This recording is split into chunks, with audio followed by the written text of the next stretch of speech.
some initial remarks, and afterwards we're going to have questions for time for a few questions. Secretary General, it's all yours. Ladies and gentlemen of the media, I thank President Peril for hosting the United Nations Biodiversity Conference in Cali.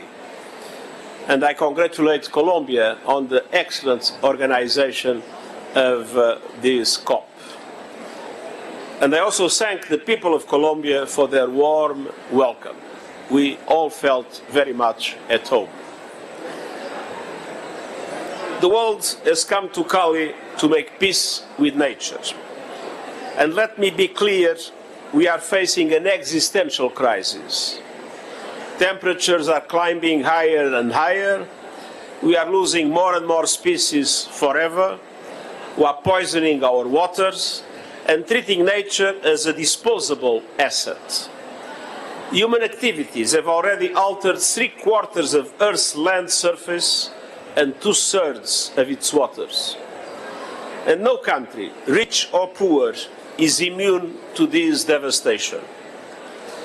So to survive, humanity must make peace with nature.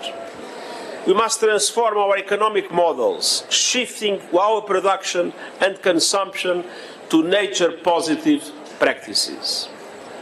Renewable energy, sustainable supply chains, and zero-waste policies are not optional. They must become the default option for both governments and businesses. Dear friends, the good news is that we have a plan. The Kunming-Montreal Global Biodiversity Framework adopted 2 years ago. But nature cannot wait for its implementation any longer. And this is what this COP is about, turning promises into action. We are seeing good progress, and I want to thank everyone for their efforts. But with less than 2 days of negotiations left to go, we need to accelerate. And I want to highlight 3 priorities.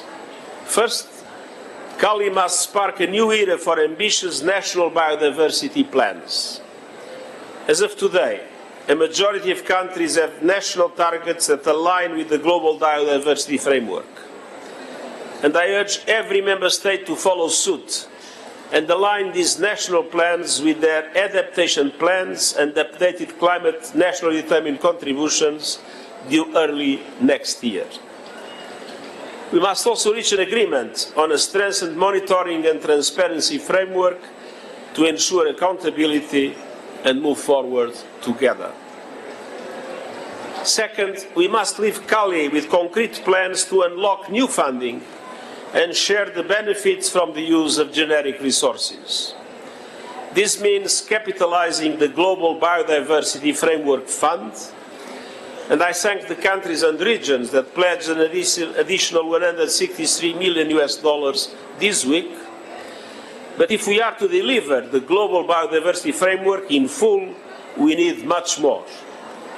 We must make sure we are able to mobilize $200 billion annually by 2030 from all sources, domestic, international, public and private.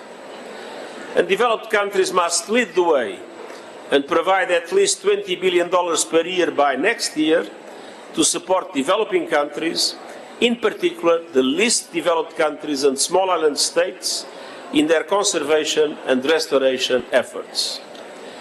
Businesses profiting from nature must also contribute to its protection and restoration. And this includes operationalizing a mechanism for sharing the benefits from the use of the digital sequence information on genetic resources in a clear, fair and efficient way.